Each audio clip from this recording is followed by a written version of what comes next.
साल 2007 और 8 के दौर में एक तरफ बाबा रामदेव अपने योग के दम पर प्रसिद्धि पा रहे थे, योग विद्या, ऋषियों की विद्या, तो दूसरी तरफ राजीव दीक्षित अपने भाषणों से लोकप्रिय होते जा रहे थे।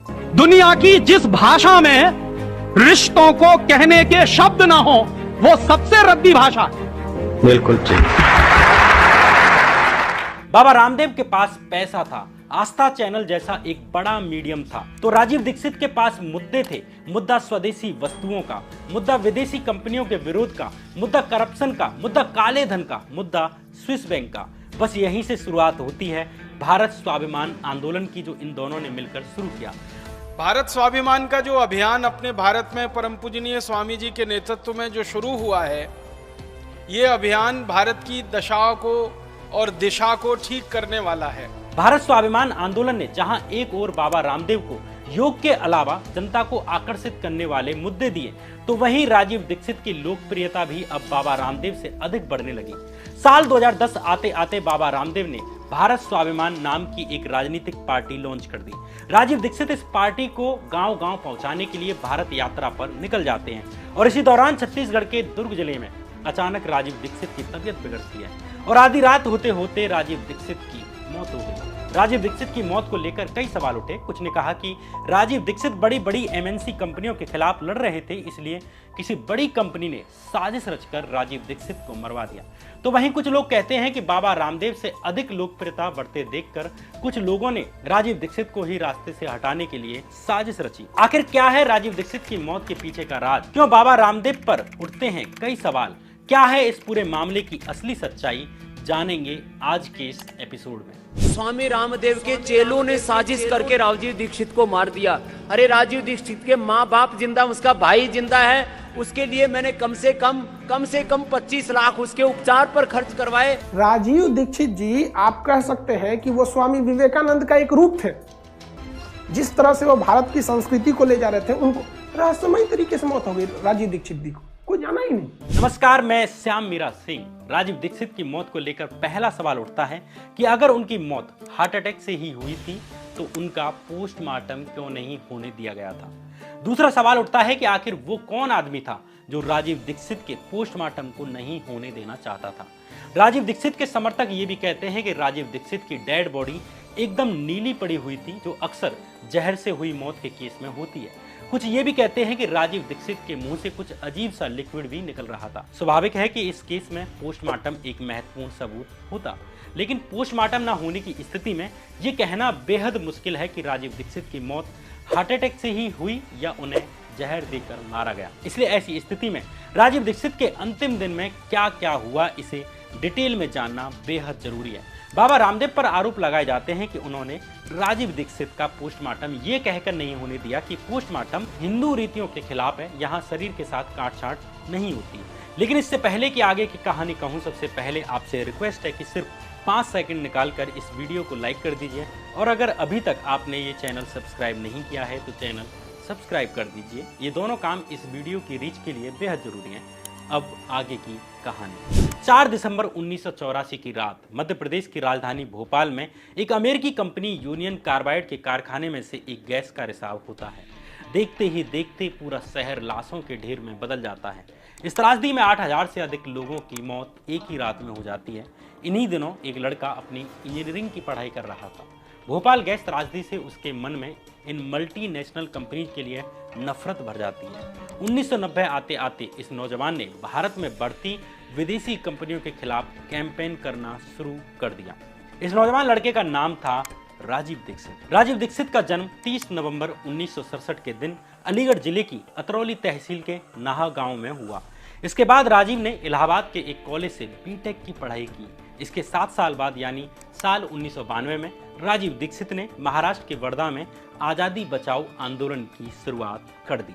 राजीव ने मल्टीनेशनल कंपनीज के खिलाफ मोर्चा खोल दिया और तर्क दिया कि लिबरलाइजेशन और ग्लोबलाइजेशन के नाम पर कैसे आज भी भारत के लोग विदेशी कंपनियों के गुलाम हैं, उनके चंगुल में हैं। आज़ादी बचाओ आंदोलन ने राजीव दीक्षित के समर्थकों का एक बड़ा वर्ग तैयार कर दिया। उनकी भाषणों की रिकॉर्डिंग सीडी बनकर बाजारों में बिकने लगी।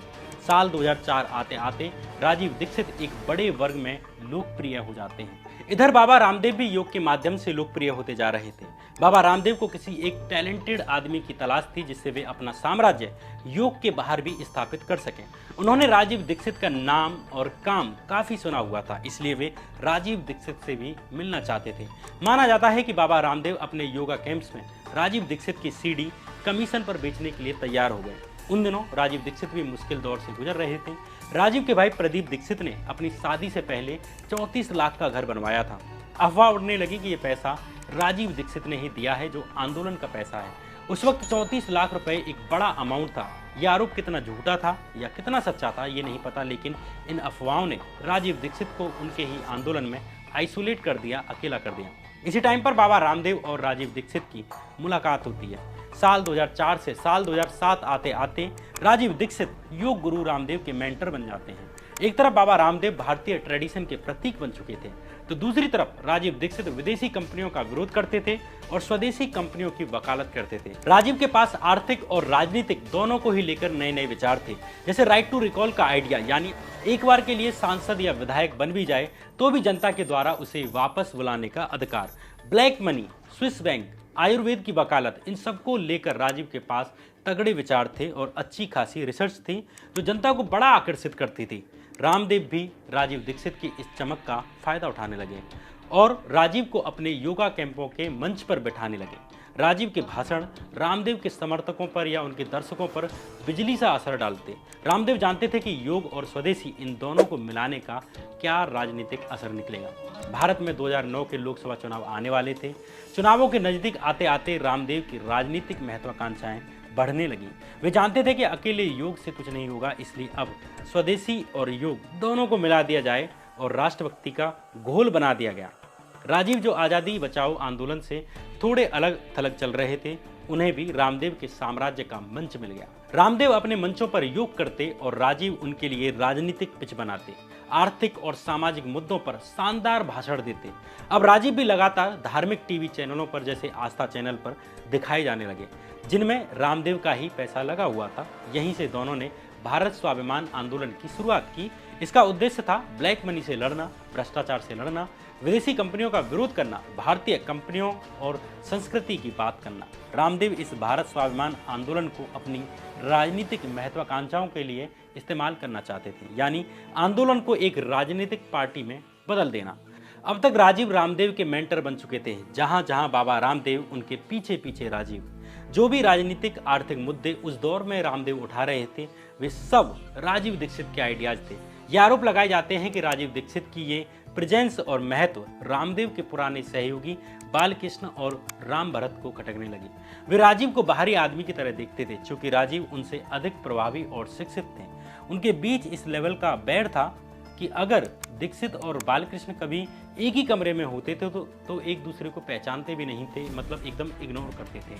वहीं कुछ लोगों को ये भी लग रहा था कि राजीव दीक्षित की पॉपुलैरिटी बढ़ती जा रही है और सारी लाइमलाइट रामदेव से खिसककर राजीव दीक्षित की तरफ जा रही है। इधर राजीव की पॉपुलैरिटी बढ़ती जा रही थी तो दूसरी तरफ बाबा रामदेव ने मार्च 2010 में भारत स्वाभिमान नाम से एक पार्टी लॉन्च कर दी। नई दिल्ली में अपनी पार्टी को लॉन्च करते हुए बाबा रामदेव ने कहा कि मैं देश की सभी 543 लोकसभा सीटों पर अपने कैंडिडेट्स खड़े करूंगा और यहां एक क्रांति होगी।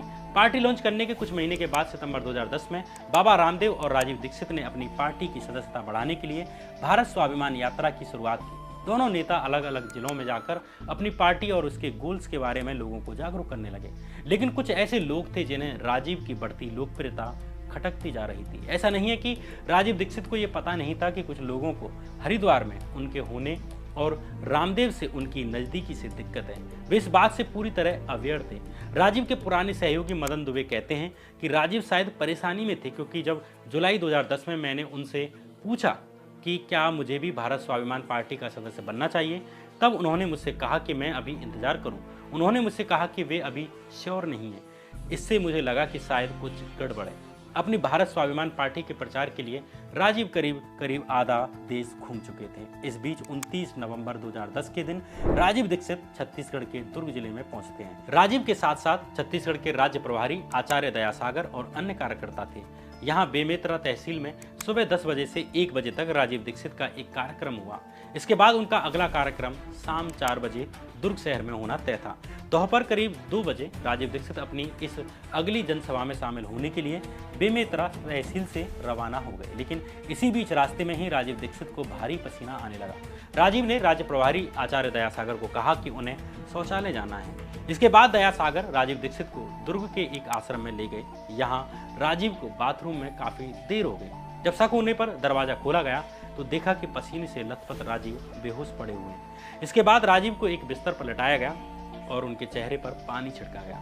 थोड़ी देर के बाद जाकर राजीव होश में आए। राजीव को जब अस्पताल ले जाने के लिए कहा गया तो उन्होंने अस्पताल जाने की जगह होम्योपैथी से इलाज करवाने के लिए कहा, लेकिन राजीव को होम्योपैथी से कोई आराम नहीं मिलता। तुरंत राजीव को भिलाई जिले के इस्पात संयंत्र अस्पताल ले जाया गया, लेकिन इस अस्पताल में पर्याप्त सुविधाएं नहीं थी, इसलिए तुरंत ही राजीव को भिलाई के अपोलो अस्पताल ले जाया गया। यहाँ ऐसा भी कहा जाता है कि जब राजीव होम्योपैथी से ही चिकित्सा लेने के लिए अड़े हुए थे, तब रामदेव ने उनसे फोन पर बात की और उन्हें अच्छे अस्पताल से इलाज कराने के लिए मनाया। हालांकि रामदेव के इस फोन वाले दावे को लेकर कई तरह के विवाद हैं, जो अपने आप में कई प्रश्न खड़े करते हैं। इसकी बात आगे करेंगे। अपोलो अस्पताल में भर्ती होने के बाद राजीव की तबीयत और भी अधिक बिगड़ती चली गई और रात करीब 1-2 बजे के बीच डॉक्टरों ने राजीव को मृत घोषित कर दिया। ये मोटा माटी वो कहानी है जो राजीव दीक्षित की मौत के बारे में बताई जाती है, लेकिन राजीव दीक्षित के समर्थक यहाँ पर कई प्रश्न खड़ा करते हैं। पहला सवाल कि क्या बिना पोस्टमार्टम के ही ये खबर प्रचारित की गई कि राजीव दीक्षित की मौत दिल का दौरा पड़ने से हुई है? कोई मौत दिल का दौरा पड़ने से हुई है या जहर देने से हुई है, ये बात सिर्फ पोस्टमार्टम रिपोर्ट के बाद कही जा सकती है। अपोलो जैसे अस्पताल में एक संदिग्ध मौत होने के बाद भी राजीव का पोस्टमार्टम नहीं किया गया, ये एक बड़ा सवाल है। आखिर ऐसा क्यों किया गया, जबकि ये एक स्वाभाविक और जरूरी प्रक्रिया थी? लेकिन इसके बाद जो सवाल खड़े होते हैं वे और भी अधिक गंभीर हैं। राजीव दीक्षित की मौत के बाद बाबा रामदेव ने उनके परिवार से फोन पर बात की और अनुरोध किया कि वे राजीव दीक्षित को सम्मानित करना चाहते हैं और उनका अंतिम संस्कार गंगा के तट पर यानी हरिद्वार में करना चाहते हैं। राजीव की मौत से सदमे से जूझ रहे परिवार ने रामदेव की बात मान ली, इसलिए दीक्षित के पार्थिव शरीर को उनके गृह जिले अलीगढ़ ले जाने के बजाय एक चार्टर्ड विमान से हरिद्वार ले जाया गया, जहां बाबा रामदेव का पतंजलि आश्रम मौजूद है। यहाँ पतंजलि आश्रम में राजीव दीक्षित का शरीर बर्फ के ब्लॉक्स पर रखा हुआ था। आसपास उनके खास साथियों की भीड़ अपने नेता को आखिरी बार देखने के लिए आई हुई थी। राजीव दीक्षित का चेहरा गेंदे के फूल की मालाओं से ढका हुआ था। केवल यही चीज थी जो नजर आ रही थी, लेकिन लोग आपस में कानाफूसी करने लगे। राजीव का चेहरा पहचान में नहीं आ रहा था। उनका चेहरा अजीब सा बैंगनी और नीला पड़ चुका था। नाक से भी काले नीले रंग का कुछ बह रहा था। यहाँ से आगे की कहानी हैरान करने वाली है, जिसे द प्रिंट वेबसाइट ने छापा है। आगे की कहानी द प्रिंट के इसी लेख से ली गई है। द प्रिंट पर छपे इस आर्टिकल के अनुसार राजीव दीक्षित के पुराने सहयोगी मदन दुबे कहते हैं कि लोग राजीव दीक्षित की अचानक हुई मौत और उनके शरीर के अजीब रंग को लेकर आपस में बातें कर रहे थे। जैसे जैसे लोग उनके शरीर को देखते जा रहे थे, वैसे वैसे कॉन्स्पिरेसी थ्योरीज बनने लगी। जल्द ही लोग पोस्टमार्टम किए जाने की मांग करने लगे। दुबे आगे कहते हैं कि फाइनली मैंने तेज आवाज में कहा कि यहाँ कुछ धोखा हुआ है। मैं जानना चाहता हूँ कि क्या कोई और भी है जो पोस्टमार्टम चाहता है। इसके बाद दुबे ने रामदेव को एक पत्र देने के लिए ऐसे लोगों के साइन लेने शुरू किए जो पोस्टमार्टम करवाना चाहते थे। करीब 50 लोगों के साइन के बाद अगली सुबह करीब 6 बजे कोहरे में 9 लोगों का एक ग्रुप रामदेव के पास एक पत्र लेकर पहुंचता है, लेकिन इस ग्रुप को बाबा रामदेव के बॉडीगार्ड्स ने अंदर जाने से रोक दिया। राजीव दीक्षित के सहयोगी मदन दुबे ने गार्ड से कहा, ठीक है अंदर जाइए और बाबा जी को बता दीजिए कि अगर वो हम लोगों से नहीं मिलते हैं तो हम दीक्षित के मृत शरीर का अंतिम संस्कार नहीं होने देंगे। अंत में करीब 7:30 बजे बाबा रामदेव एक बैठक करने के लिए मान गए और उन्होंने दुबे और उनके सहयोगियों को अंदर बुला लिया, लेकिन इन लोगों के फोन बाहर ही रखवा लिए गए ताकि कोई इस बातचीत की रिकॉर्डिंग ना करे। द प्रिंट के इस आर्टिकल के अनुसार इस मीटिंग में बाबा रामदेव ने कहा, तो आप लोग क्या चाहते हो? इस पर दुबे ने कहा कि हम सब आज़ादी बचाओ आंदोलन के ट्रस्टी हैं और दीक्षित का पोस्टमार्टम चाहते हैं। इस पर बाबा रामदेव ने कहा कि जब ये एक प्राकृतिक मौत है तो इसकी क्या ज़रूरत है। इस पर दुबे ने कहा कि हमें डाउट है, इसलिए पोस्टमार्टम होना चाहिए। ये बहस ऐसे ही होती रही, लेकिन बाबा रामदेव पोस्टमार्टम के लिए नहीं माने। बाबा रामदेव ने कहा कि हिंदू धर्म में इस तरह की काट छाट नहीं होती, जो जैसे आता है वैसे ही जाता है। लेकिन दुबे ने रामदेव की ये बात नकारते हुए कहा कि राजीव दीक्षित का कोई धर्म नहीं था, उनका धर्म देश के प्रति उनकी सेवा थी। उन्होंने कभी भी खुद को किसी खास धर्म का व्यक्ति नहीं कहा, इसलिए आप हिंदू धर्म के बारे में चिंता ना करिए और पोस्टमार्टम करवाइए, इससे सब कुछ पानी की तरह साफ हो जाएगा, जो मेरे लिए भी अच्छा है और आपके लिए भी, अन्यथा उंगलियां उठती रहेंगी। करीब 1 घंटे तक चली इस बहस में रामदेव दुबे पर गुस्से में रहे, लेकिन अंततः रामदेव इस बात के लिए मान गए कि वे हॉल जाएंगे जहां दीक्षित का शव रखा हुआ था और वहां लोगों से और दीक्षित के परिवार से पूछेंगे कि क्या पोस्टमार्टम होना चाहिए। इसके बाद रामदेव अपनी कार से उस हॉल के लिए निकल जाते हैं जहां राजीव दीक्षित का शव रखा हुआ था। वहीं राजीव के आज़ादी बचाओ आंदोलन के ट्रस्टी इस हॉल के लिए पैदल निकल जाते हैं। बाबा रामदेव के निवास से हॉल करीब 20 मिनट की पैदल दूरी पर था। दुबे और आज़ादी बचाओ के कार्यकर्ताओं के वहां पहुंचने से पहले ही नाराज रामदेव हॉल में पहुंच चुके थे, जहां रामदेव ने एक माइक पकड़ते हुए कहा कि कुछ लोग मुंबई से आए हैं, वे मुझसे दीक्षित का पोस्टमार्टम कराने के लिए कह रहे हैं। मृत शरीर के साथ छेड़छाड़ करने की अनुमति हिंदू धर्म में नहीं है। इस पर भारत स्वाभिमान से जुड़ी हरियाणा की डॉक्टर सुमन ने कहा कि फिर आप करवा क्यों नहीं रहे, लेकिन रामदेव कोई जवाब देने के मूड में नहीं थे। अपने लोगों की तरफ मुड़ते हुए रामदेव ने उन्हें आदेश दिया कि सबकी अंतिम यात्रा की तैयारी की जाए। इस वक्त सुबह के करीब 9 बज रहे थे, जबकि शमशान घाट पर जाने का समय सुबह 11 बजे का निर्धारित किया गया था, लेकिन रामदेव के लोगों ने सबको अंतिम संस्कार के लिए तैयार कर लिया। सबको तुरंत ही एम्बुलेंस पर लदवा दिया गया और शमशान घाट पर जाने के लिए तैयार हो गए। द प्रिंट पर छपे आर्टिकल के अनुसार राजीव के पुराने सहयोगी रहे मदन दुबे कहते हैं कि हम जब हॉल पहुंचे तो देखा कि सबको एम्बुलेंस में लादा जा रहा है। हमने घबराते हुए एम्बुलेंस को रोकने की कोशिश भी की। माना जाता है कि शमशान में पहुंचने पर रामदेव राजीव के भाई प्रदीप दीक्षित की तरफ मुड़े और कहा कि अगर तुम पोस्टमार्टम चाहते हो तो हम ये करवा सकते हैं। इस पर प्रदीप ने कहा कि स्वामी जी, यहाँ ये सब लोग पहले से ही आए हुए हैं, आपने हम सब के लिए पोस्टमार्टम ना करवाने का निर्णय ले ही लिया है, अब इस पर बात करने का कोई पॉइंट नहीं है। द प्रिंट पर छपे इस आर्टिकल में पत्रकार प्रियंका पाठक नारायण कहती हैं कि मैंने प्रदीप से पूछा कि उन्होंने रामदेव से ऐसा क्यों कहा था। इस पर प्रदीप ने कहा, और मैं कर ही क्या सकता था, सब लोग घाट पर पहुंच ही चुके थे, मुझे समझ नहीं आया कि क्या कहूँ। लोग आकर मुझसे तरह तरह की बातें कर रहे थे, अगर वे सच थे तो इसकी क्या गारंटी थी कि पोस्टमार्टम रिपोर्ट से भी छेड़छाड़ नहीं की जाती। मैं उन्हें यानी रामदेव को मना करने की स्थिति में नहीं था। कुल मिलाकर पोस्टमार्टम न करवाने के कारण जो भी हों, अच्छी इच्छा से हों चाहे बुरी इच्छा से हों, लेकिन उस दिन से शुरू हुआ ये सवाल कि राजीव दीक्षित का पोस्टमार्टम क्यों नहीं करवाया गया, आज भी बाबा रामदेव का पीछा नहीं छोड़ता है। हो सकता है कि स्वामी रामदेव ने अच्छे मन से ही ऐसा चाहा हो, लेकिन एक ऐसे आदमी की अचानक मौत के बाद जिसके पीछे कई मल्टीनेशनल कंपनियां थी, जिसकी लोकप्रियता से भी कई लोगों को निजी चिढ़ थी, वैसे में ऐसे टारगेटेड व्यक्ति की मौत के बाद पोस्टमार्टम ना हो पाना कहीं ना कहीं कई सारे प्रश्न खड़ा करता है। खासकर राजीव के समर्थक ही कहते हैं कि राजीव की मौत के बाद उनका शरीर काला पड़ चुका था, इसलिए किसी अनहोनी की पूरी गुंजाइश वे मानते हैं। हालांकि सवाल सिर्फ इतने नहीं हैं बल्कि और अधिक हैं। जैसे आस्था चैनल के माध्यम से बाबा रामदेव ने एक बार कहा है कि हार्ट अटैक आने के बाद उन्होंने राजीव दीक्षित से 4 घंटे बात की थी। उस वक्त उसका भाई भी उसके साथ बैठा था जो जीवित है। राजीव भाई दीक्षित ने 4 घंटे मुझसे बहस की। लेकिन सच्चाई यह है कि राजीव दीक्षित के भाई प्रदीप दीक्षित के भिलाई पहुंचने से पहले ही राजीव दीक्षित की मौत हो चुकी थी। जब प्रदीप दीक्षित रास्ते में ही थे तब ही उनको राजीव की मौत की खबर मिल गई थी। प्रदीप दीक्षित के बयान के अनुसार जब वे अस्पताल पहुंचे तो उन्हें उनके भाई का शव मिला। सवाल यह है कि फिर बाबा रामदेव ने ये झूठ क्यों बोला कि उन्होंने राजीव से फोन पर बात की थी और उस वक्त उनका भाई प्रदीप भी मौजूद था। दूसरा सवाल यह है कि आस्था टीवी पर बाबा रामदेव कहते हैं कि मैं करीब 1 घंटे तक उनको समझाता रहा। 1 घंटे तक उनको शायद ये जेनेटिक बीमारी थी, बीपी की, शुगर की, हार्ट की। उसके खानदान में डायबिटीज है, उसको हार्ट अटैक है, उसको पहले भी माइल्ड अटैक आया, को शायद जेनेटिक की प्रॉब्लम थी, बीपी की, शुगर की, हार्ट की, तीनों। लेकिन बाबा रामदेव का ये दावा भी झूठा है कि राजीव को शुगर वगैरह की बीमारी थी या हार्ट की बीमारी थी। तीसरा सवाल ये भी कि बार बार रामदेव राजीव दीक्षित से हुई बातचीत को लेकर बयान बदलते हैं। कभी कहते हैं कि 4 घंटे बात की थी, कभी कहते हैं कि 1 घंटे बात की थी। राजीव भाई दीक्षित ने 4 घंटे मुझसे बहस की। करीब 1 घंटे तक समझाया। यहाँ राजीव के भाई प्रदीप का बयान महत्वपूर्ण है। प्रदीप कहते हैं कि रामदेव के लोगों ने मुझसे फोन पर कहा था कि राजीव बातचीत की हालत में नहीं है, लेकिन ये कैसे हो सकता है कि ट्रीटमेंट के बीच में ही वे रामदेव से घंटों बात कर लें। प्रदीप ये भी कहते हैं कि उनके भाई को कोई बीमारी नहीं थी, ना उन्होंने कभी डायबिटीज, ब्लड प्रेशर या हार्ट अटैक की दवाई ली।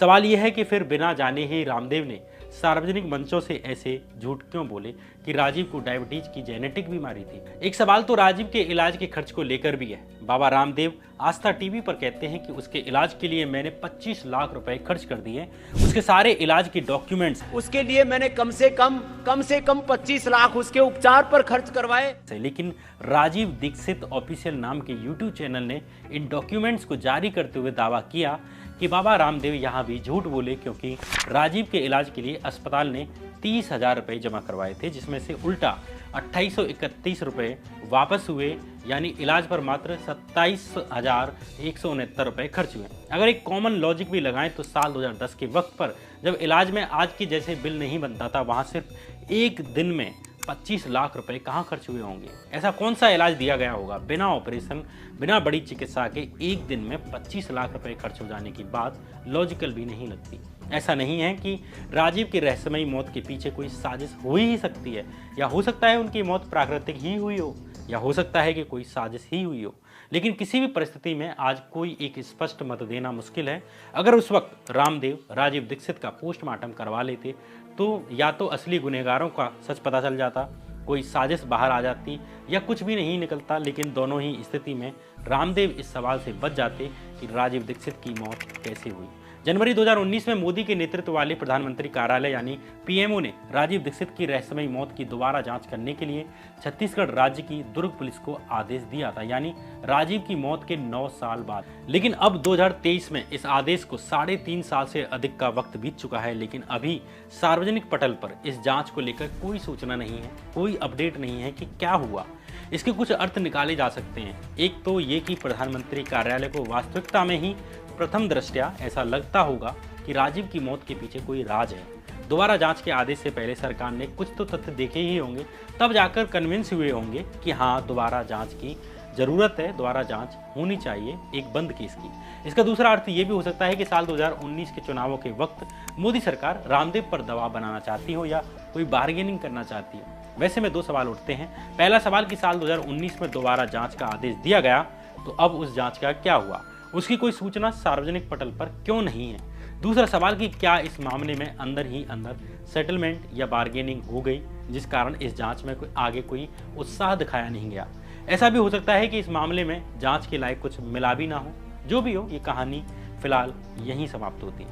इस सवाल का आंसर दिए बगैर कि राजीव दीक्षित की मौत कैसे हुई, अगर ये साजिश थी तो किसने की, आपको क्या लगता है, ये बात आप कमेंट बॉक्स में बता सकते हैं। आपको अगर किसी मुद्दे पर वीडियो देखनी है तो ये कमेंट बॉक्स में बता सकते हैं, क्योंकि ये वीडियो कमेंट बॉक्स में बार बार आने वाले कमेंट्स के बाद ही बनाई गई है।